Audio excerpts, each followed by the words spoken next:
sekalian, eee, sambil menunggu yang lain, saya hari ini akan, kembali, menyampaikan salah satu materi di dalam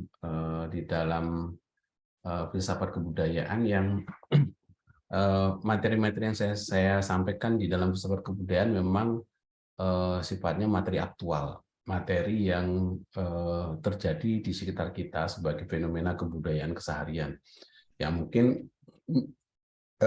banyak teman tidak tidak membaca ini sebagai sebagai, salah satu bagian dari studi kebudayaan di Fakultas Ilmu Budaya itu. Bahwa membaca teks itu ya tidak hanya pada persoalan dunia kesusastraan, tapi teks dalam kehidupan sehari-hari harus kita baca sebagai bagian di mana kita harus menaruh perhatian pada fenomena itu. Artinya apa? Artinya pembacaan kita atas karya sastra pun akhirnya juga tidak bisa dilepaskan dari pembacaan kita atas konteks sosial yang terjadi, supaya antara karya sastra dengan konteks sosial yang terjadi itu terbangun sebuah relasi yang intensif, dan kita tidak melepaskan teks dari konteks itu loh. Kalau membaca teks dari teks memang sudah selesai. Ini menjadi kompetensi dasar di semua mahasiswa sastra Indonesia di yang mengambil literatur maupun linguistik, membaca membaca karya sastra dalam konteks teks dari teks ke teks seperti strukturalis harusnya sudah selesai. Nah, tinggal bagaimana kita mencoba mengembangkan perspektif itu dengan membaca fenomena yang lain. Fenomena yang lain itu sebenarnya fenomena yang sebenarnya bisa direfleksikan dalam dunia kesusastraan.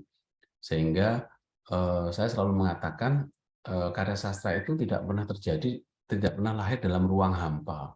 Dia berkelindan dalam berbagai fenomena kehidupan yang dialami oleh pengarang sebagai sebuah refleksi khusus yang kemudian menghadirkan karya sastra yang bisa jadi merepresentasikan realitas itu, sekaligus juga melakukan kritik atas realitas itu. Makanya selalu dua hal itu harus dicoba diletakkan sebagai sebagai dua hal yang selalu berhubungan satu sama lain. Ya, kalau kita membaca itu sebagai sebuah relasi antar hubungan, maka keduanya pasti akan akan menunjukkan kontribusinya bahwa karya sastra itu betul-betul berkontribusi terhadap realitas sosial. Ketika realitas sosial itu tidak bisa dibaca dalam konteks politik misalnya, ketika realitas sosial itu tidak bisa diungkapkan dalam konteks sosiologi maupun psikologi, maka karya sastra seringkali justru menemukan celah-celah yang tidak bisa dibaca oleh ilmu lain, ya, oleh disiplin ilmu yang berbeda. Makanya kenapa kemudian ada mata kuliah yang memang akhirnya seolah-olah itu tidak berhubungan dengan mata kuliah kesusastraan, padahal itu adalah sebagai sebuah bagian penting untuk menguatkan analisis kita terhadap teks.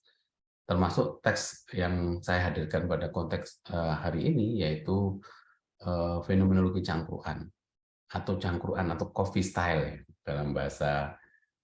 dalam bahasa Inggrisnya, karena cangkruan itu kan belum ada padanan katanya itu. Tapi orang menyebut cangkruan itu ya coffee style, warung kopi.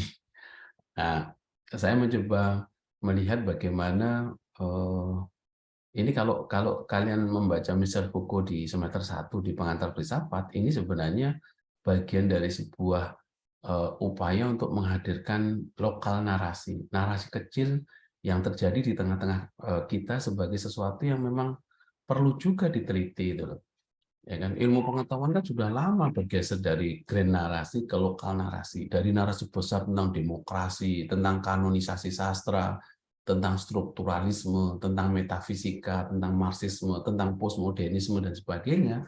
Ternyata disiplin ilmu saat ini termasuk ilmu-ilmu sosial humaniora atau ilmu-ilmu kritis hermeneutis seperti sastra dan sebagainya, itu juga sudah mulai mulai asik untuk bermain pada lokal-lokal narasi, narasi-narasi kecil, narasi-narasi lokal yang itu tidak bisa diabaikan, karena narasi-narasi kecil itu sebenarnya berhubungan secara langsung dengan situasi yang sebenarnya sedang terjadi dalam masyarakat. Ya kan? Ini seperti apa ya, sesuatu yang ada di balik fenomena, sehingga kita dengan melihat narasi kecil itu, akhirnya kita bisa tahu apa sesungguhnya yang sedang terjadi dalam masyarakat. Seperti kalau pernah saya sampaikan, kenapa ada orang yang asik meneliti tentang polisi tidur misalnya. Polisi tidur itu narasi kecil, banyak orang merasa bahwa ini nggak penting untuk dikaji, tapi ternyata mengkaji polisi tidur adalah suatu cerminan untuk menunjukkan bahwa ada krisis kebudayaan di tengah-tengah masyarakat kita, ada pergeseran sistem nilai dalam masyarakat kita itu, hanya dengan meneliti polisi tidur, hanya dengan meneliti hajatan masyarakat, bagaimana masyarakat berpartisipasi dalam hajatan, menyumbang, atau dalam istilah bahasa Surabaya bowo lah, kalau orang Jogja menyebut nyumbang gitu, ya kan? Narasi apa yang sedang dibangun dalam aktivitas-aktivitas itu, ya kan? Itu adalah lokal-lokal narasi yang kalau teman-teman kaji secara mendalam, ini melahirkan disiplin ilmu yang sangat penting. Kalau kalian datang ke Yogyakarta, itu ada sebuah kelompok studi namanya Kunci. Kunci itu kelompok studi yang lebih berorientasi pada pembahasan culture studies, ya kan? Studi-studi kebudayaan terkait dengan fenomena keseharian yang berlaku dalam masyarakat. Mereka meneliti tentang bentuk hijab, kemudian mereka meneliti tentang pos ronda, bayangan. Bahkan mereka meneliti tentang spanduk-spanduk dalam film, iklan-iklan dalam film, dan sebagainya. Ternyata itu bisa dipakai untuk membaca ada sesuatu yang sebenarnya sedang terjadi di tengah-tengah masyarakat kita, hanya dari melihat fenomena yang ada di sekitar kita. Ini keuntungan kita belajar kebudayaan, belajar ilmu-ilmu sosial kritis, ilmu-ilmu humaniora yang sifatnya lebih kritis. Kritis itu adalah mencoba melihat bahwa semua fenomena kemanusiaan itu adalah sesuatu yang layak untuk diungkapkan, layak untuk diteliti. Karena fenomena kemanusiaan itu bagian dari akan melahirkan fenomena kebudayaan yang di situ akan mencerminkan ada sesuatu yang sedang berpola yang sebenarnya tengah terjadi dalam masyarakat kita. Termasuk salah satunya adalah fenomenologi cangkruan. Teman-teman yang asli Surabaya, Sidoarjo, atau komunitas Arek pasti sangat akrab lah dengan cangkruan ya.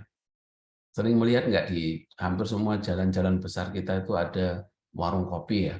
Kalau diteliti, didokumentasi, di Surabaya itu ada ribuan warung kopi, ada ribuan tempat nongkrong, tempat cangkruan itu. Nah ini kan bagi orang yang perspektifnya konstruktivisme atau strukturalis, cangkruan itu mesti negatif, stigmatisasi.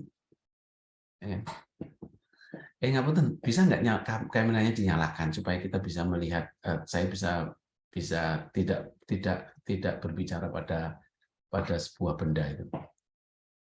Nah, sambil nanti dinyalakan ya. Nah, gitu loh. Ya supaya yang lainnya juga, Mbak Pinta, Mbak Fatimah, Denase sing esok teko soalnya. Nah, teman-teman bisa melihat kan cangkruan itu dalam perspektif strukturalis ini pasti dianggap sebagai suatu anomali, ya. Apalagi mungkin dalam logika keperempuanan, cangkruan itu kan dianggap logika maskulin ya, miliknya laki-laki ya, gitu ya. Cangkruan itu dianggap selalu identik dengan laki-laki. Nah, sehingga karena dia identik dengan laki-laki, maka fenomena keseharian yang ada di cangkruan itu selalu mencerminkan aktivitas laki-laki, ya kan? Mereka bergerombol, merokok, ya kan? Minum kopi, apalagi main remi, ya kan? Pisu-pisuan. Itu kan aktivitas yang seolah-olah identik dengan aktivitas maskulin, ya kan? Sehingga kalau ada perempuan masuk di cangkruan, itu cangkruannya saja sudah stigmatisasi, apalagi stigmatis, stereotip, apalagi ketika perempuan masuk di situ, gitu. Itu akhirnya itu menggambarkan bahwa cangkruan itu bias gender gitu loh. Perspektif orang tentang cangkruan sebagai ruang publik masih bersifat memisahkan antara kepentingan laki-laki dan kepentingan perempuan. Seolah-olah perempuan nggak boleh masuk dalam ruang publik gitu loh. Ini ruang publiknya laki-laki, ini miliknya laki-laki, ini kelas sosialnya yang hanya bisa direbut oleh laki-laki, tidak bisa direbut oleh perempuan. Sama persis dengan bahasa pisuan itu kan bahasanya laki-laki gitu ya. Yang cuk nggak boleh gitu. Jadi kalau ada perempuan misuh itu dianggap sebagai perempuan yang mendegradasikan dirinya dengan logika mendegradasikan keperempuanannya dengan logika maskulin gitu. Inilah perempuan yang salah karena menggunakan logika maskulinitas ya. Padahal ternyata pisuan, cangkruan itu tidak berjenis kelamin sebenarnya itu. Ini ruang publik yang netral, ya kan? Ini ruang publik yang netral yang bisa diakses oleh semua orang, non diskriminasi, bisa laki-laki, bisa perempuan, bisa orang tua, bisa anak-anak. Semua profesi bisa memasuki wilayah ini, ya kan? Apalagi semua agama bisa memasuki wilayah ini karena nggak ada cangkruan yang kemudian mensyaratkan sesuatu yang untuk hadir di sana itu. Cangkruan khusus untuk Muslim, cangkruan khusus untuk Katolik itu, cangkruan khusus untuk, nah itu menurut saya itu mencederai kekhasan dari cangkruan itu karena cangkruan itu ruang publik, public sphere, Habermas menyebut ruang publik tanpa penguasaan. Sehingga dalam cangkruan itu sebenarnya tidak boleh ada yang dominan di dalam proses relasi itu. Meskipun di dalam cangkruan itu ada dosen dan ada mahasiswa, dosen kemudian tidak bisa dominan dalam logika cangkruan. Ketika memasuki wilayah cangkruan, maka dosen dan mahasiswa setara. Di sana nggak ada hierarki sosial. Kan begitu ya logikanya ya. Ya kan? Bahkan dosen dipisu-pisu bisa jadi terjadi di cangkruan itu loh. Nggak boleh yuk Pak Leslie misalnya. Nah, yang seperti itu akan selalu niscaya teman-teman sekalian. Nah, mengapa saya mencoba melihat Surabaya dan Sidoarjo? Karena Surabaya dan Sidoarjo ini merupakan prototipe kota yang punya kemiripan satu sama lain, ya kan? Kota yang di mana keduanya menjadikan industrialisasi sebagai salah satu pilar utamanya. Sehingga orang selalu menyebut Surabaya Sidoarjo itu ya motor penggerak sejarahnya ya sektor produksi. Dalam bahasanya Marxis itu loh. Sektor produksi itu yang disebut dengan industri. Industrialisasilah yang menggerakkan roda kehidupan kota Surabaya dan Sidoarjo. Denyut nadinya Surabaya Sidoarjo ya ada di industri. Maka Surabaya dan Sidoarjo itu kota yang tidak pernah berhenti berdetak jantungnya 24 jam. Benar nggak kira-kira? Fenomena itu terjadi nggak? 24 jam tidak berhenti detak jantungnya. Siapa yang memompa jantung itu sehingga dia selalu berdetak? Darahnya apa? Energinya apa? Tidak lain adalah aktivitas-aktivitas ekonomi, ya kan? Yang menjadikan Surabaya dan Sidoarjo akhirnya 24 jam nyaris tidak berhenti itu. Yang beda dengan masyarakat agraris. Masyarakat agraris itu kan sore hari sudah sepi ya. Habis maghrib, makanya kalau habis maghrib di masyarakat agraris itu kalau ada anak-anak yang masih bermain itu kan digoleki, ya nggak usah anak-anak lah, PTE lunga digoleki kok neng masyarakat agraris itu. Coba lihat, bahkan lebih lebih sibuk goleki PTE ketimbang anaknya neng masyarakat agraris itu. PTE hilang nih ora digoleki neng lele PTE neng din, tapi nek anaknya lunga neng ndi ora digoleki, sing digoleki PTE itu. Yang dicari ayamnya itu masyarakat itu tipikal dari masyarakat agraris. Maka yang menggerakkan roda masyarakat agraris itu adalah sektor pertanian, dan sektor pertanian nggak mungkin 24 jam, paling ya pagi hari sampai siang, sore balik, kemudian di rumah tiduran, jagongan karo tonggo teparo, ya kan ngobrol ngalung ngidul, wis isak wis maghrib balik sampai Isa keluar sebentar, delok tonggo-tonggo nih, nanti jam 8 balik meneh. Kenapa? Ya karena memang aktivitas ekonominya tidak semeriah yang ada di kota-kota industri. Sebagai kota industri, Surabaya dan Sidoarjo itu akhirnya menggeliat dengan fenomena industrialisasi di segala bidang, dengan percepatan infrastrukturnya itu. Maka untuk memberikan rasa nyaman bagi industrialisasi, infrastruktur dibangun di mana-mana. Ya, ini kan memang logika biasnya negara ya, bahwa yang harus dibangun ya kota industri, kota agraris nggak harus dibangun dulu. Maka di mana-mana kalau ada muncul industrialisasi, jalannya mesti bagus, infrastrukturnya mesti lengkap itu. Tapi kalau agraris, ya jalannya apa? Ya tanah masih makadam itu. Alasannya ini kan dilewati sapi, gitu, dilewati kerbau gitu. Sehingga nggak perlu bagus-bagus amat. Ya logika-logika berpikir ini kan logika-logika yang memang selalu muncul dalam perspektif masyarakat kita yang selalu bias itu. Bias menempatkan bahwa kota itu selalu lebih baik daripada desa. Kota itu harus lebih maju daripada desa. Kota harus dibangun sedemikian rupa, desa itu belakangan itu.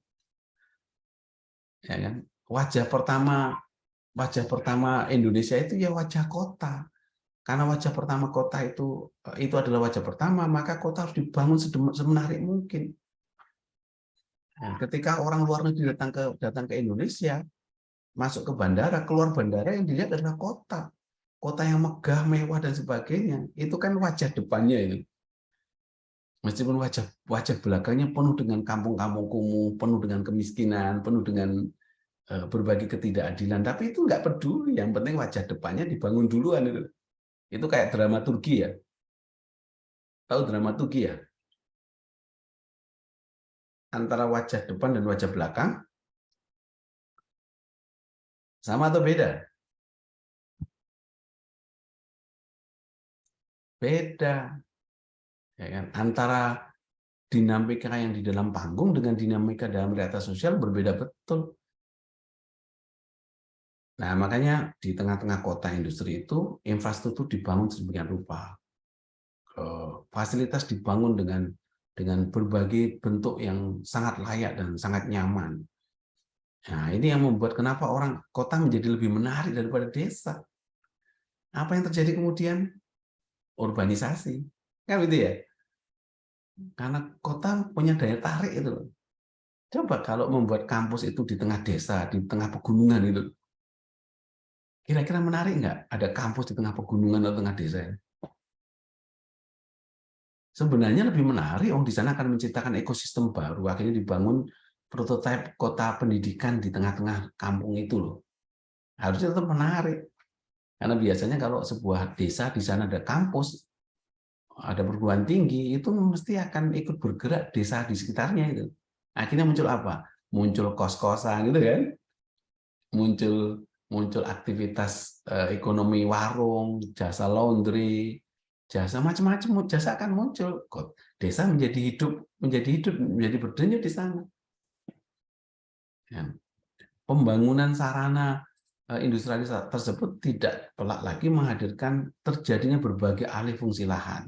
Dari lahan pertanian menjadi lahan industri, dari menjadi mall, hotel-hotel dan sebagainya. Itu terjadi di Surabaya. Surabaya itu terjadi alih fungsi lahan pertanian yang begitu luar biasa drastis. Karena memang Surabaya bukan kota agraris. Ya kan? Di Sidoarjo juga terjadi alih fungsi lahan pertanian yang sangat luar biasa besar. Ya kan? Lebih dari 30-40% setiap tahun. Ya kan? Kenapa terjadi alih fungsi lahan pertanian? Ya karena meningkatnya jumlah penduduk akibat urbanisasi dari masyarakat desa menuju ke masyarakat kota, karena mereka berkeinginan untuk mendapatkan pekerjaan di kota itu, akhirnya mereka membutuhkan tempat pemukiman, tempat tinggal, ya kan? Tempat tinggal yang mau bertempat di Surabaya, mereka nggak punya kemampuan ekonomi, akhirnya dia cari di tempat lain, ya Surabaya, Mojokerto, Gresik, sehingga teman-teman bisa saksikan di sekitar itu terjadi konversi lahan pertanian yang begitu luar biasa masif. Muncullah pemukiman dengan perumahan satu sama lain, ya nggak? Di sekitar kita banyak itu nggak? Sehingga lahan pertanian semakin lama semakin sempit, sehingga orang kemudian beralih mata pencarian menjadi bekerja di sektor formal, bekerja untuk sektor jasa dan sebagainya, bekerja di hotel, di mall dan sebagainya, bekerja menjadi buruh pabrik. Ya kan? Akhirnya mereka terikat pada jam kerja. Kalau masyarakat agraris itu kan tidak terikat pada jam kerja. Masa ada majikannya dia sendiri kok. Masa ada bunyi masuk petani di sawah dan ladangnya itu. Ketika ketemu di tengah jalan sama bapak tani, ditanya, "Le, kok buru-buru kenapa?" "Wis jam kerja iki lho, telat iki." Ada, kalian pernah dengar nggak di masyarakat agraris suara itu, bahasa-bahasa ini? Dengar nggak? Nggak ada kan? Itu hanya ada di sekitar kita. Neng Gubeng Airlangga, di Gubeng Jaya, di mana lagi? Di Kertajaya. Oh, anak-anak kok buru-buru kenapa? Jam kuliah, jam kuliah. Gitu. Nah, itu kayak gitu. Jam kerja, jam kerja. Nah, hidup mereka kemudian terikat pada jam kerja. Kota Surabaya dan Sidoarjo akhirnya menjadi apa? Akhirnya dia berkembang menjadi kota metropolitan dengan ritme dan ritus industrialisasinya. Dengan ritusnya, dengan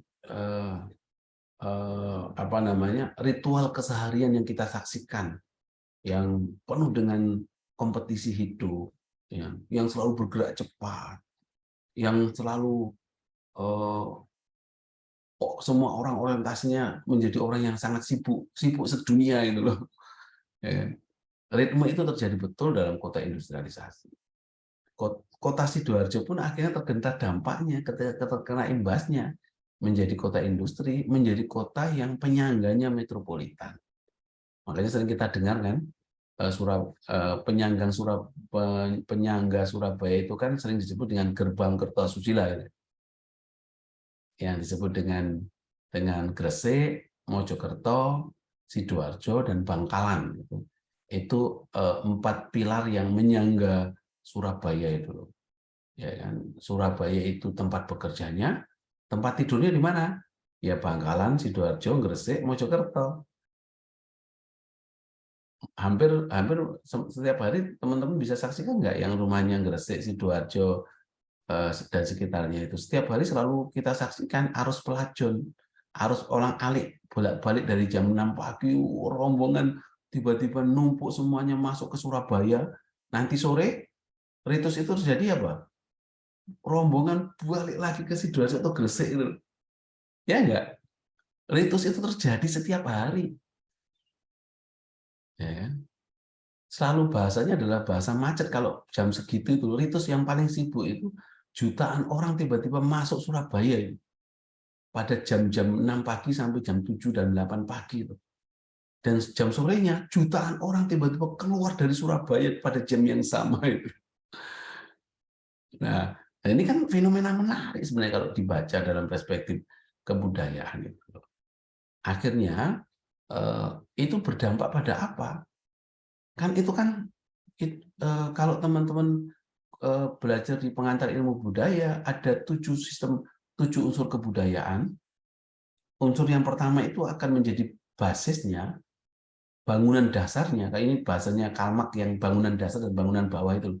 Bangunan bawahnya adalah ekonomi, mata pencarian, bangunan atasnya ya sistem sosial, sistem religi, sistem kesenian dan sebagainya.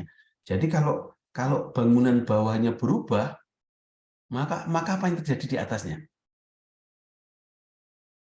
Ikut apa? Ikut berubah. Kalau mata pencarian orang berubah, maka dengan sendirinya sistem sosialnya akan berubah, sistem keseniannya akan berubah, bahkan bisa jadi sistem religinya akan berubah. Karena itu adalah motor penggerak sejarah, motor penggeraknya itu. Ya. Makanya teman-teman bisa saksikan ketika dari masyarakat agraris menuju masyarakat industrialis, masyarakat agraris yang alat digunakannya adalah cangkul, aktivitas-aktivitas dunia pertanian, sistem sosialnya komunalitas, seni pertunjukannya lebih pada seni rakyat yang bisa ditonton bareng, tiba-tiba menjadi masyarakat industrialis yang hidupnya dibatasi jam kerja. Maka sistem sosialnya menjadi lebih bersifat parsial individualis. Ya kan? Sehingga kalau tiba-tiba ada kelompok komunitas yang mencoba membangun kebersamaan dianggap suatu pekerjaan yang penuh dengan kemuliaan. Di tengah kota tiba-tiba ada orang yang tiba-tiba ngomong Jumat berkah setiap Jumat pagi. Di masyarakat agraris jarang sekali ada Jumat berkah, kan? Ada nggak? Jarang. Itu coba itu dibaca kan menarik. Itu hanya ada di masyarakat industrialis, membentuk kelompok filantropis itu. Gerbu desa, gerakan 1000 desa, urunan setiap hari 1000 untuk membangun, untuk memfasilitasi orang-orang yang sedang tidak beruntung. Itu muncul di masyarakat kota itu. Nah, itu kehadiran masyarakat urban di Surabaya dan Sidoarjo selain memberikan dampak bagi tingkat kepadatan penduduk, juga pada ketersediaan lahan pemukiman. Yang ini tadi saya sebut. Akhirnya karena mereka sudah datang ke Surabaya, sudah beraktivitas ekonomi, bahkan beranak pinak di sana, tidak mungkin kos terus. Ya kan? Kos di tengah-tengah kota sudah penuh. Akhirnya kemudian mereka mencari di pinggiran Surabaya, cari di Sidoarjo, cari di Gresik, dan itu ditangkap sebagai peluang oleh dunia kapitalisasi properti, perumahan, sehingga dibelilah lahan-lahan pertanian, diiming-imingi dengan harga yang sangat mahal dan sebagainya, sehingga petani kemudian tergiur untuk menjual lahan pertanian itu, karena budaya kita itu kan budaya instan. Daripada kita bercocok tanam yang hasilnya 6 bulan, 7, 9 bulan kemudian, ini dapat uang secara langsung, miliaran rupiah itu. Dan itu gembira sekali menerima itu. Ini seperti, karena memang dalam hal uang itu semua orang agamanya sama itu. Ya tidak hanya masyarakat industrialis, masyarakat petani juga seperti itu. Tidak hanya pada masyarakat santri, masyarakat kiai, komunitas ulama juga bisa jadi seperti itu. Orang kaya saja masih ijo duitnya kok, ijo motone kok kalau duit itu. Iya kan? Dalam hal uang semua orang agamanya sama. Ini yang terjadi. Maka bisa kita saksikan, karena hampir semua ruang kosong di Surabaya sudah dibangun tidak hanya industri tapi juga pemukiman di tengah-tengah Surabaya. Ketika lahan pemukiman semakin sempit, tiba-tiba mereka membeli lahan yang mungkin tidak terlalu luas, tapi dibangun apartemen. Sehingga ke depan nanti teman-teman sekalian bisa kita saksikan, perkampungan di Surabaya tidak bersifat horizontal tapi vertikal. Ya kan? Rumah-rumah di Surabaya besok itu kampung-kampung di Surabaya nanti nggak bersifat horizontal tapi vertikal house, tinggi menjulang ke atas itu loh, bukan horizontal itu. Kalau kampung kan sifatnya horizontal. Airlangga Gang 4, wah itu ya sederet nomor 1 sampai nomor 100. Gubeng Airlangga Gang 3 nomor 1 sampai 100. Itu mendatang. Nah, ke depan nanti nggak ada jalan Gang Airlangga nomor 3 itu nggak ada. Tapi apartemen apa lantai 1, lantai 2, lantai 3 gitu kan. Nah, bisa jadi nanti batas teritori wilayah kecamatan ya cukup di apartemen. Jika desa namanya kecamatan namanya Gubeng itu kan melingkupi banyak desa. Suatu saat nanti apartemen itu bisa satu kecamatan di sana karena isinya bisa puluhan ribu orang. Nanti kantor lurahnya di lantai 1 kan gitu kan. Kantor administrasinya di lantai 1, Satpol PP-nya di lantai 1, itu mudah sekali mendisiplinkan warganya malah. Ada warga yang tidak mau bayar pajak, langsung apa? Langsung diblokir jalan masuk ke atas itu loh. Bisa nggak? Langsung diblokir jalan masuk ke atas sehingga dia nggak bisa naik ke atas. Sanksinya lebih mudah dikendalikan. Maka perkembangan Surabaya dan Sidoarjo menjadi kota industri itu turut serta memberikan pola pembentukan identitas dalam kebiasaan masyarakat yang bisa jadi akan mengubah dan berbeda dengan kebiasaan sebelumnya. Terjadi pola adaptasi, pola untuk dia bisa membangun kesamaan apa namanya related dengan perubahan-perubahan itu. Maka tidak heran jika kemudian fenomena itu melahirkan konstruksi apa yang disebut dengan tipe kota metropolitan. Metropolitan adalah kota yang hampir semua aktivitas masyarakatnya orientasinya pada aktivitas ekonomi. Pabrik dibangun di mana-mana, industri dibangun di mana-mana, gedung-gedung untuk pelayanan publik dibangun di mana-mana, mal-mal dibangun di mana-mana, food court dibangun di mana-mana, fasilitas gedung untuk kepentingan hiburan dibangun di mana-mana, ya kan? Sehingga wisata orang di kota metropolitan ya mal, ya kan?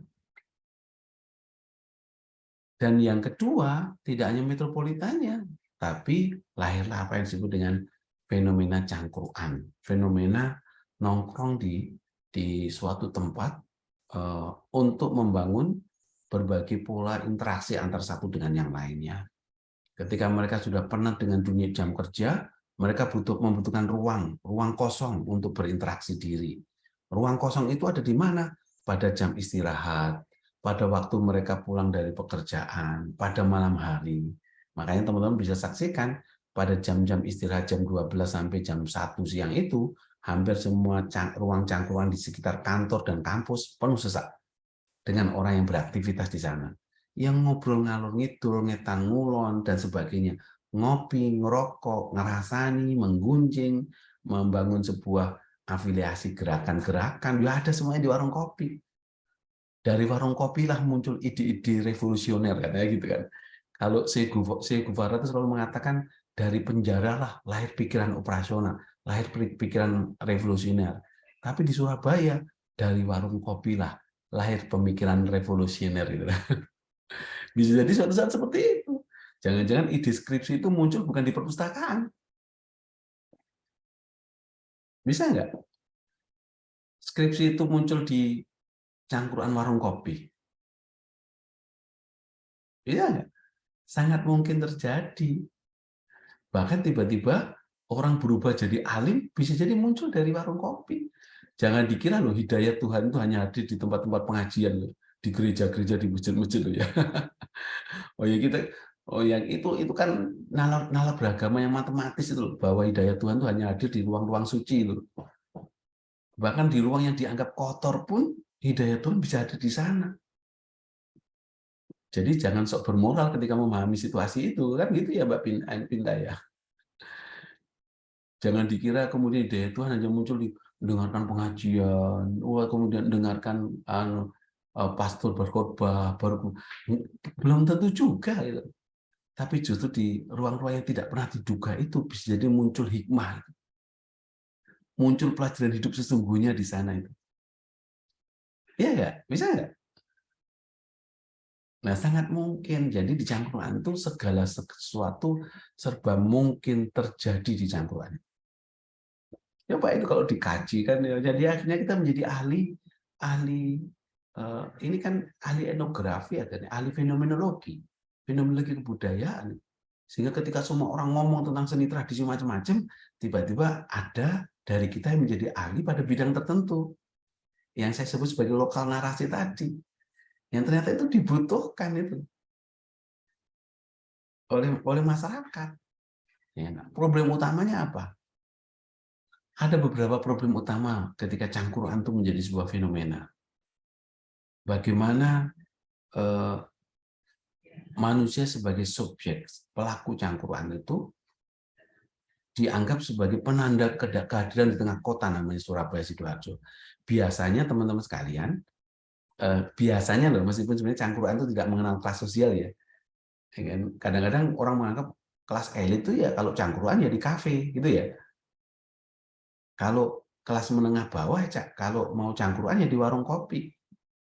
Nah, sehingga seolah itu menjadi penanda kehadiran subjek di tengah kota namanya Surabaya. Surabaya dan Sidoarjo itu kota metropolitan, sehingga orang selalu menganggap bahwa kontestasi di kota metropolitan selalu dimenangkan oleh kelompok pemilik modal, kelompok yang punya akses di bidang ekonomi, ya, sehingga dia pemenangnya itu. Akibatnya kemudian apa? Metropolitan selalu menganggap yang disebut dengan stabilitas itu adalah kenormalan, ya kan? Fasilitas pekerjaannya, gajinya, gaya hidupnya, itu mencerminkan metropolitan. Itu kenormalan kota metropolitan. Sehingga akibatnya kemudian apa? Kenormalan kota metropolitan itu meniscayakan, mengabaikan kehadiran subjek yang lain. Subjek yang lain selalu dianggap tidak ada, tidak hadir dalam sebuah ruang namanya Surabaya. Sehingga kalau teman-teman menyaksikan kemegahan kota metropolitan itu kan gedung gemerlap ya, yang di dalamnya isinya apa? Kelas-kelas elit ya, kelas-kelas dengan kelompok yang merasa punya aktivitas ekonomi yang lebih tinggi ketimbang lainnya. Sehingga kalau orang melihat Surabaya ya kota gemerlap, kota elit. Apa yang terjadi kemudian? Ternyata di balik gemerlapnya sebuah kota itu banyak berdiri atau fenomena keseharian yang menunjukkan sesuatu yang sifatnya kontradiktif dengan kota metropolitan. Apa itu? Kemiskinan, ya kan? Apa itu? Kekumuhan, masyarakat-masyarakat yang diperlakukan tidak adil. Karena apa? Karena mereka disembunyikan dalam narasi besar metropolitan. Karena metropolitan itu wajah depannya itu. Wajah depan dari metropolitan, di balik itu bersembunyi beberapa subjek yang dianggap tidak penting. Dan ternyata mereka ada sebagai subjek di tengah kota namanya Surabaya. Maka jangan heran di Surabaya tiba-tiba muncul fenomena bonek. Kenapa? Karena di tengah kota namanya metropolitan, mereka tidak dianggap sebagai subjek yang tidak penting, tidak harus ada. Ya kan? Akibatnya apa? Mereka resisten. Mereka resisten melawan, melakukan resistensi kebudayaan, membentuk kolaborasi-kolaborasi, komunitas-komunitas, dan mereka besar. Ketika mereka sendirian tanpa komunitas, mereka dianggap tidak sebagai subjek. Tapi ketika mereka berkelompok dalam membentuk komunitas bonek, hadir di tengah-tengah kota, metropolitan diam. Tidak ada yang punya kemampuan melawan dia itu. Benar nggak? Coba ketika mereka tidak beridentitas bonek, hadir di sini tengah-tengah jalan, mereka dianggap anomali. Tapi ketika mereka menggunakan identitas bonek, hadir di tengah jalan, semua orang minggir itu loh. Bahkan polisi pun akhirnya membiarkan dia beraktivitas di jalanan gitu kan. Tidak ditilang, tidak di. Kenapa? Inilah resistensi kultural. Perlawanan terhadap kontestasi yang hanya dimenangkan kelas-kelas sosial tertentu. Maka wajar jika kemudian warung kopi juga menjadi penanda kehadiran subjek-subjek itu yang ingin memberitahu kepada masyarakat publik bahwa mereka ada dan bereksistensi dalam ruang namanya Surabaya dan Sidoarjo itu loh. Mereka bukan objek penderita dari kota metropolitan itu. Mereka subjek yang bisa jadi menentukan arah dan perkembangan sebuah kota namanya Surabaya dan Sidoarjo. Mereka adalah subjek yang menjadikan aktivitas ekonomi Surabaya dan Sidoarjo itu bergerak menjadi dinamis. Itu problem pertamanya. Problem keduanya apa? Bagaimana konstruksi identitas atau kebiasaan di Cangkuruan itu dalam komunitas warung kopi. Bagaimana Cangkuruan itu kemudian menjadi bagian dari politik identitas yang merepresentasikan makna kehadiran sebuah subjek di tengah kota namanya metropolitan. Dan yang terakhir adalah bagaimana kebiasaan Cangkuruan itu menjadi rumah rakyat itu. Saya menyebut menjadi jangan-jangan Cangkuruan itu rumah rakyat ya. Rumah rakyat itu ya bukan di DPR di lembaga legislatif, tapi di kota-kota besar namanya Surabaya Sidoarjo. Jangan-jangan Cangkuruan itu rumah rakyat. Yang fungsinya apa? Fungsinya membangun kohesi sosial supaya tetap stabil di tengah kota namanya Surabaya Sidoarjo. Kalau mereka nggak punya rumah rakyat, Ya, bayangkan jika bonek itu nggak punya rumah rakyat, mereka akan melampiaskan semua kekesalan, kemarahan, itu ada di mana? Ya di jalanan. Bayangkan jika kelompok-kelompok miskin kota yang kalah dalam kompetisi hidup, tidak punya ruang untuk membangun kohesi sosial, membangun relasi dengan yang lainnya, bercerita, curhat, dan sebagainya. Mereka akan melampiaskan kekesalan kemarahan di mana? Di jalanan, di ruang-ruang publik yang notabene sebagai representasi milik kelas sosial tertentu. Maka cangkruan itu rumah rakyat yang harusnya dirawat oleh sebuah kota namanya Surabaya Sidoarjo. Jangan malah dia pahami secara negatif. Jangan-jangan tanpa cangkruan. Saya kadang-kadang membayangkan Surabaya itu kota heterogen, kota yang paling dinamis selain Jakarta. Ya kan? Kota dengan tingkat kepadatan penduduk yang sangat besar, sangat tinggi. Kota yang dianggap paling berkontribusi pada kemacetan yang luar biasa di semua kota di Indonesia, ya Surabaya. Nah, ternyata kompetisi yang begitu ketat itu akhirnya membuat masyarakat itu kan tidak bisa menyalurkan rasa kejengkelan kemarahan di ruang-ruang formal. Nggak mungkin buruh yang diperlakukan tidak adil itu marah di lembaga-lembaga formal, di lembaga pekerjaannya. Bisa langsung dipecat ya. Tidak mungkin bawahan itu tiba-tiba gerundel di ruang-ruang formal, di kantor-kantornya. Mahasiswa juga jarang sekali melakukan kritik di ruang-ruang kelas, karena dia takut dengan sistem yang ada di kampus. Mereka butuh arena untuk melarikan diri, dalam tanda kutip, untuk relaksasi diri. Dan salah satu ruang itu adalah warung kopi. Ya. Sehingga ada istilah, ngopi dhisik, men ora salah paham, gitu ya. Pernah dengar nggak? Ojo sampai kuliahmu ngelalek no ngopimu. Gitu. ada, ada, saya senang kalau ada orang membuat kaos-kaos seperti itu, kan menarik ya. Kaos-kaos perlawanan tuh. Ojo sampai kuliahmu, tugasmu ngelalek no ngopimu neng warung kopi. Bekerja itu hobi, warung kopi itu kayak apa ya? Apa lah, pokoknya istilahnya itu menjadi menarik. Di warung kopi itu hampir semua bahasa-bahasa eh, bahasa-bahasa apa namanya, netralitas dimunculkan di sana. Ayo ngopi dhisik, men ora bengkengan. Kan nggak ada ayo ngeteh dhisik, kan nggak ada ya. Ayo ngeteh dhisik, men ora salah paham, nggak ada bahasa narasi itu. Yang muncul narasi adalah ayo ngopi dhisik, men ora salah paham. Ayo ngopi dhisik, men gak gagal paham. Segala sesuatu bisa diselesaikan di warung kopi. Kan menarik. Bahasa-bahasa itu kan menarik sebenarnya.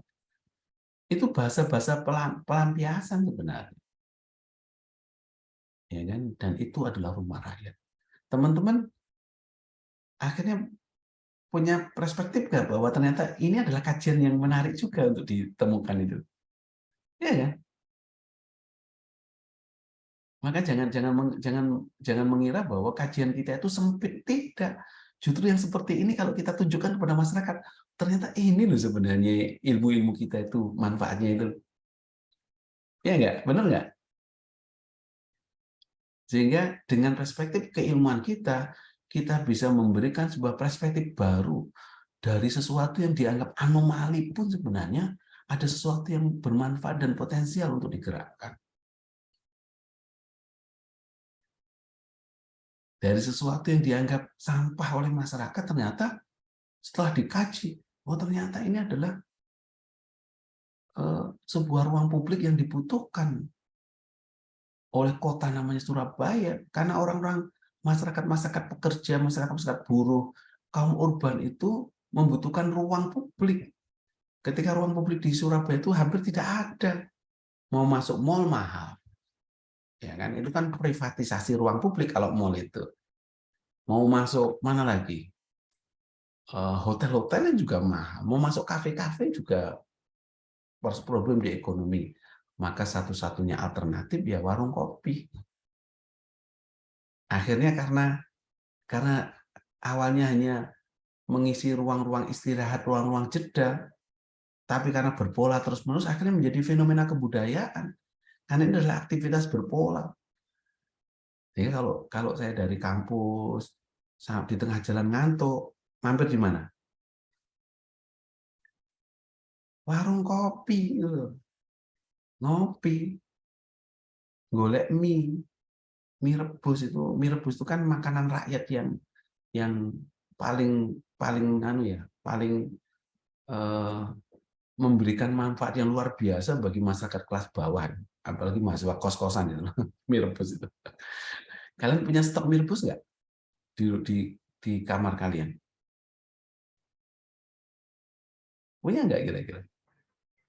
Ada, Pak.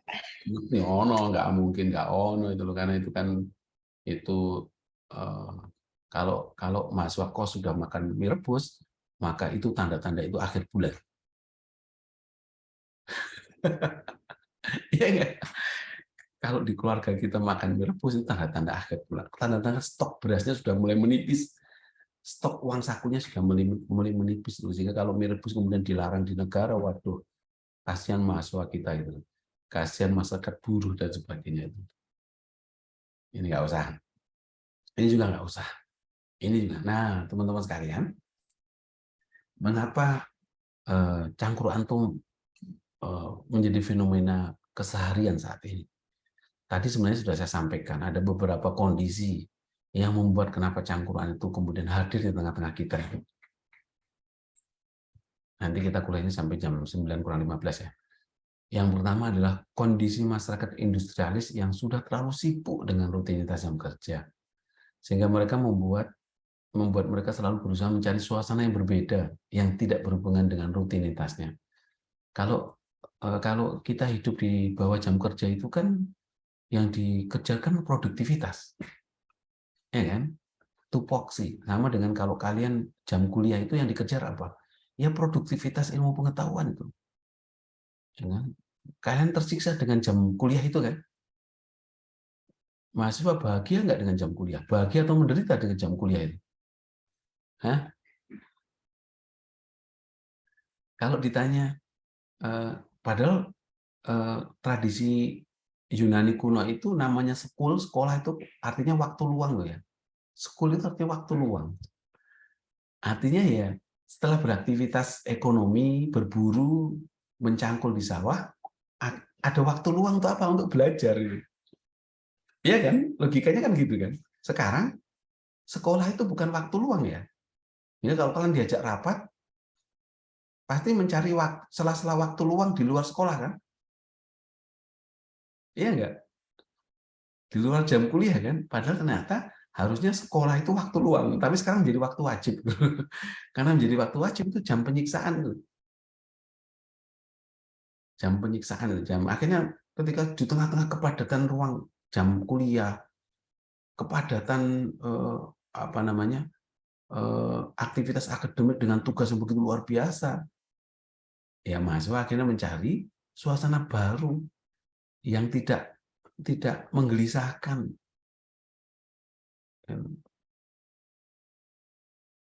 Karena membuat tugas kuliah itu menggelisahkan. Menggelisahkan atau mengembirakan kira-kira teman-teman? Beraktivitas pendidikan itu menggelisahkan atau mengembirakan? Saya yakin gelisah, nggak ada yang mengembirakan. Sehingga ketika ada jam kuliah kosong, bersorak-sorai itu. Mahasiswa itu bahagia kalau kelasnya kosong itu. Ya kan, gitu kan? Ambil kuliahnya 2 jam, 3 jam, dosen ini nggak menyenangkan, nggak play, wah tambah menyiksa itu. Sehingga ketika dosen kita sudah selesai, alhamdulillah, langsung yang dicari mana? Warung kopi, mencari suasana baru. Kan di kelas kalian nggak bisa miso-miso di kelas. Di ruang pekerjaan kalian nggak bisa miso-miso. Wah semuanya diendapkan dalam di dalam pikirannya, ketika di warung kopi dikeluarkan semuanya gitu. Ya kan? Ketika di jam kerja, di jam pekerjaan formal, seorang buruh itu, seorang pekerja itu ditindas oleh mandornya, oleh majikannya, oleh supervisornya. Mau marah nggak bisa, nggak berani. Nah, pada jam kerja, tiba-tiba kemarahan itu dituangkan. Muncullah fenomena pisuan. Iya kan? Wah, plek kok seniorku kan. Enggak, plek kok mandorku ya kurang ajar nang. Wong dolim sak dolim-dolim itu kan. Muncul nggak di cangkruan kayak gitu? Enggak, plek kok Listiono gitu. Esok-esok kok kuliah kan kurang ajar gitu. Kan nggak mungkin kalian ngomong langsung di kelas ini di luar di depan saya itu kan. Sehingga mencari suasana untuk melampiaskan itu. Coba teman-teman lihat. Ini menarik. Ada sebuah studi sosiologi yang menarik ketika ada di bis kota, di bis itu ada 3 profesi di bis itu. Bis angkutan antar kota itu kan ada 3 profesi di dalamnya kan ya. Ada sopir, ada kernet, ada konduktor. Iya nggak? Ada sopir, ada kernet, ada konduktor. Mereka sudah bekerja dengan tupoksinya masing-masing. Sopir ya nyopir, konduktor ya narik duit. Gampang ya narik duit, ngitung. Kernet golek penumpang, bahkan ketika ban itu bocor di tengah jalan, sopir dan konduktornya di mana? Ngopi. Yang bekerja menambah, yang ganti ban siapa? Kernet. Kira-kira kernet itu punya memendam tabungan emosi marah nggak terhadap konduktor dan sopir kira-kira? Hah? Menurut kalian meskipun itu poksi merasa jengkel dan marah nggak kira-kira seperti itu? Secara manusiawi. Marah kan? Jengkel kan? Makanya di PO-PO bis, di terminal-terminal itu ada warung kopi. Coba teman-teman lihat PO bis di apa namanya? Di Sumber Kencono, di Mira, itu mesti ada warung kopi. Ada lapangan tenis meja, ada karambol, ada catur itu kan.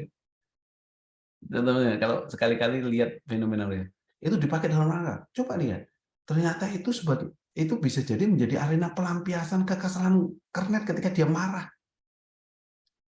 ketika dia bisa mengalahkan main tenis meja bisa mengalahkan kondektur dan sopirnya. Wah, dia bisa ngomong macam-macam. Lihat tuh, goblok, sopir goblok gitu ya. Di situ dia bisa marah. Ya, sama persis di cangkruan warung kopi, ada main catur misalnya. Saya dosen yang tiba-tiba dosen itu dianggap mesti pinter kan, padahal dia mungkin pinter di satu sisi, tapi dia di sisi yang lain dia nggak pinter. Ketika main catur ada seorang tukang yang memang dia cerdas main catur itu loh, dan ngalahkan saya sebagai seorang dosen itu loh. Apa yang dibilang oleh tukang tadi? Dulu ento dokter we goblok gitu loh. Itu bisa muncul. Kenapa? Karena bisa jadi dalam ruang-ruang normal, dalam lembaga-lembaga formal, orang-orang itu selalu kalah dalam kompetisi. Mereka butuh tempat untuk memenangkan diri dan menghibur diri sendiri. Maka saya selalu mengatakan cangkruan itu tempat di mana orang juga membutuhkan kemenangan di sana itu. Orang yang sering kali kalah dalam sebuah kompetisi hidup, dia butuh ruang kemenangan sendiri. Di cangkruan itu ruang memenangkan itu sendiri. Saya masih ingat kalau teman-teman nggak percaya, saya di perumahan saya itu di RT saya tuh membuat pos ronda saya pakai sebagai tempat cangkruan.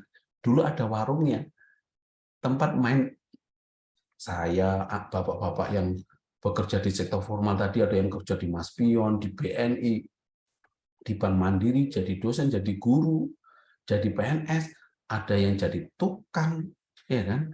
Ada yang satpam di lingkungan kami.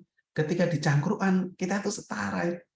Mereka main catur, main remi, ya kan? Main remi. Dan ketika saya digenjes kena jepitan, wah itu dihina-hinakan saya itu.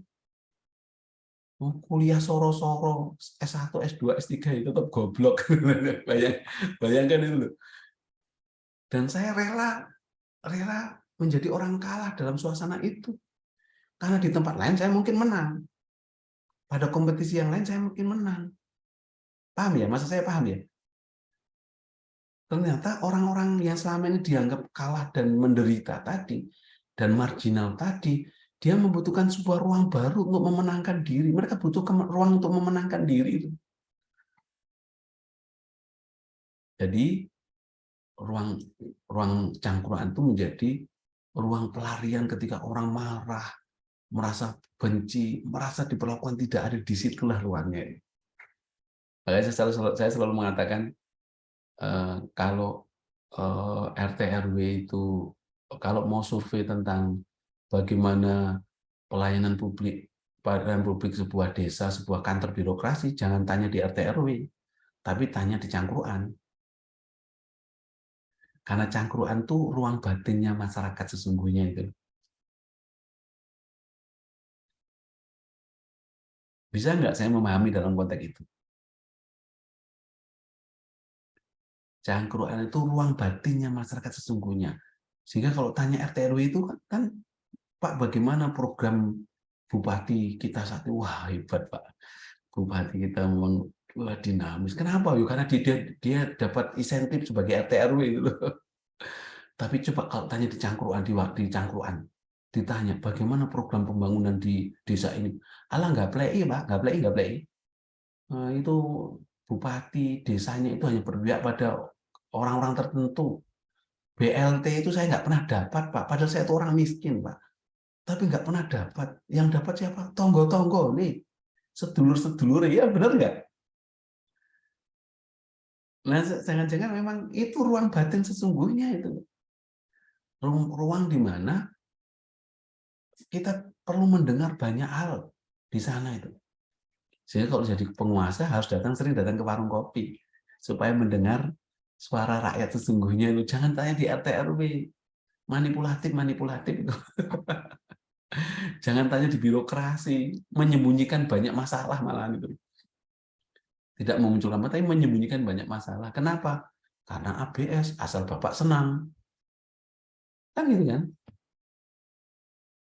Nah, faktor yang kedua adalah minimnya ketersediaan ruang publik di tengah-tengah kota, sehingga mereka selalu memanfaatkan setiap tempat terbuka sebagai ruang publik untuk selalu bertemu, bertukar informasi, bertukar pikiran, ya kan, membangun relasi, bersilaturahim, dan sebagainya itu. Nah, sisi positifnya bisa kita baca di sana. Cangkruan menjadi suatu yang khas di warga kota Surabaya Sidoarjo yang dikenal sebagai komunitas arek, suatu komunitas yang terbuka satu sama lain. Ya kan? Suatu komunitas yang ditandai dengan sikap keterbukaan, sikap saling tepo selero satu sama lain, tidak ada hierarki dalam struktur sosialnya. Ini kan menandakan komunitas arek, karena komunitas arek memang nggak ada hierarki sosial di dalamnya. Semuanya setara. Tapi kan menjadi tidak setara ketika masuk dalam lingkungan birokrasi. Lembaga-lembaga formal menjadi tidak setara. Tapi ketika masuk dalam masyarakat kebanyakan, butuh kesetaraan itu. Ya, apalagi masyarakat adat arek adalah masyarakat yang hampir semuanya adalah bekerja di sektor formal. Yang hidupnya di bawah jam kerja tadi loh. Dengan segala rutinitasnya yang selalu berpola. Setiap hari selalu berpola seperti itu. Realitas ini mengonstruksikan bahwa basis material berupa mata pencarian, lapangan pekerjaan, akhirnya menentukan bangunan di atasnya. Entah itu sistem sosial, entah itu sistem pengetahuan, entah itu alat yang digunakan, entah itu sistem religi. Dan ini yang menandai betapa Surabaya Sidoarjo itu aktivitas ekonomi menjadi motor penggerak dari semua perubahan itu. Akhirnya itu berdampak pada banyak hal, termasuk apa? Krisis relasi sosial, krisis kepercayaan antar satu sama lain. Kenapa? Karena semuanya hidup di bawah kompetisi. Maka cangkruan itu mengembalikan sifat nature-nya, sifat alamiahnya masyarakat arek itu loh. Dia beriringan dengan cara yang sangat dinamis dengan pesatnya industrialisasi. Industrialisasi mewujudkan kota metropolitan, tetapi meminggirkan komunitas arek di Surabaya Sidoarjo. Nah, supaya itu tidak menggerus dan membuat krisis, maka muncullah namanya ruang publik yang disebut dengan warung kopi dan cangkruan. Itu seperti sesuatu yang sifatnya alamiah terjadi. Ya kan? Identitas yang terbentuk melalui proses pencarian biasanya terbentuk ketika ia secara terus-menerus dilakukan, sehingga menjadi habits, menjadi kebiasaan. Ini menjadi habit saya. Saya kalau sampai di rumah, kalau malam selesai bersih-bersih, sholat dan sebagainya, ngobrol ngalor ngidul, ngetan ngulur dengan anak, istri dan sebagainya, ruang waktu sedikit langsung tak ke pos ya. Hingga anak saya itu hafal betul dengan kebiasaan saya itu. Ayah mesti neng kantor lagi. Pos itu dianggap kantor saya kedua itu. Kadang-kadang saya guyonan kok. Saya aku tak ngaji sih, ngaji neng pos. Ngaji apa? Ngaji kehidupan, tidak lagi ngaji teks itu. Saya selalu bilang itu ngaji ya, ngaji kehidupan itu loh. Karena ngaji kan nggak harus teks, karena kita tidak lagi bahasa lisan dan bahasa tulisan itu. Kita bahasa konteks, kita ngaji realitas kehidupan itu. Sehingga kalau saya guyonan dengan orang yang merasa agamis itu, soalnya saya kamu kok nggak pernah ngaji terus loh. Ngaji kita sudah berbeda bro gitu. Ngaji saya sudah beranjak dari tekstual ke kontekstual. Kamu masih dari teks kembali ke teks itu. Bahkan beragama saya sudah bergerak dari teosentris ke antroposentris. Kamu lebih sibuk ke teosentris itu. Wah, itu kan apologetik gitu. Pembelaan diri itu. Tapi saya sering guyoni dengan orang-orang yang seperti itu, yang sok agamis itu. Wah, yang sok menggunakan ukuran segala sesuatunya serba saklek dalam memahami agama itu. Lah kamu sekalian menjadikan agama kepentingannya untuk Tuhan sih, sehingga kalian sibuk dengan kesalahan sendiri itu loh. Saya sudah beranjak dari situ. Apa itu? Saya ingin menunjukkan bahwa yang butuh agama itu bukan Tuhan, tapi manusia. Wong Tuhan sudah ikhlas menjadikan agama untuk kepentingan manusia kok. Tapi kalian kembalikan lagi untuk Tuhan. Padahal yang butuh agama itu bukan Tuhan, tapi manusia. Ya, maka hati-hati kalau bicara dengan orang filsafat itu. Dibolak-balikkan logika, dia bingung sendiri akhirnya itu. Ya, kalau cuma pekerjaan yang private itu ya itu selesai. Jangan sombong dengan pekerjaan yang private itu.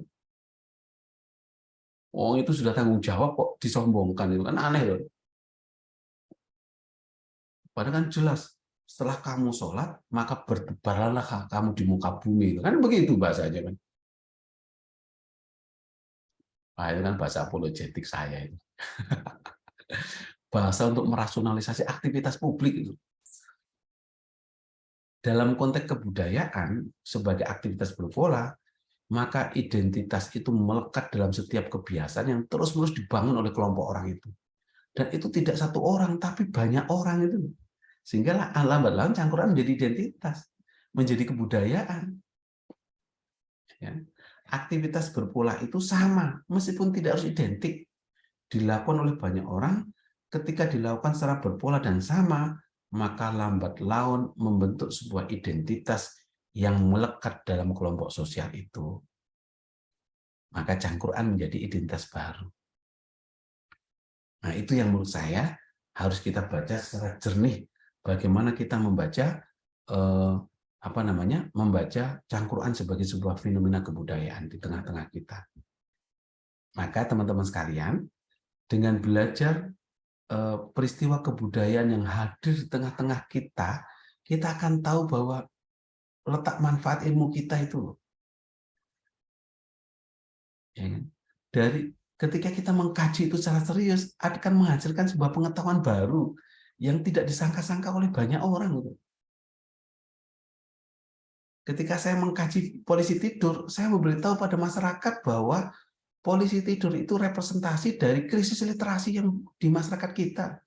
Bahwa masyarakat kita itu bukan masyarakat dengan tradisi tulisan, tapi tradisi lisan. Maka ketika ada pesan-pesan dalam lalu lintas itu nggak berfungsi bagi masyarakat dengan literasi yang buruk, apalagi masyarakat yang tradisi lisannya masih sangat dominan. Ya enggak? Maka busuk polisi tidur karena nggak ada orang yang selalu mengingatkan, ojo ngebut, ojo ngebut. Nggak ada. Maka polisi tidur yang mengingatkan itu. Padahal itu adalah sesuatu yang sebenarnya bermasalah. Tapi tetap ada dalam masyarakat kita. Nah, cara-cara membaca ilmu kita ini seperti ini menurut saya teman-teman sekalian. Nah, kalau kalian bisa mengalihkan perhatian bagaimana kajian keilmuan kita dari teks menuju konteks, kita akan kelihatan bahwa kita kontributif di sana. Dari teks diarahkan ke konteks, dikembalikan lagi ke teks. Kita akan kontribusi ilmu kita di sana. Begitu menurut saya teman-teman sekalian. Oke, ada komentar? Minggu ini kita ada 1 kali pertemuan lagi untuk mereview seluruhnya. Ya, kita cari ruang nanti UAS-nya di minggu kedua. Nanti UAS-nya ya menyempurnakan tugas yang kalian buat, yang sudah kalian upload. Ada komentar, teman-teman? Ini saya selalu bisa membaca, karena di setiap kuliah saya itu saya selalu recording, selalu rekam. Sehingga saya tahu yang selalu masuk dan tidak pernah masuk. Meskipun di persensi saya buat 100% ada. Oke, ada komentar? Kalau tidak ada, kita ketemu lagi ya entah dalam minggu ini. Kita buat waktu lagi. Matur suwun teman-teman sekalian ya, sehat-sehat. Salam buat teman-teman yang melakukan resistensi kultural atas kuliah filsafat kebudayaan karena tidak sesuai dengan jadwalnya. Harusnya Jumat jam 13, tapi akhirnya berantakan karena saya harus beradaptasi dengan kepenatan kompetisi jam kerja itu. Matur suwun, sekian ya. Assalamualaikum warahmatullahi wabarakatuh. Sukses, sehat-sehat. Terima kasih Pak Lis. Waalaikumsalam warahmatullahi wabarakatuh. Terima kasih Pak. Oke.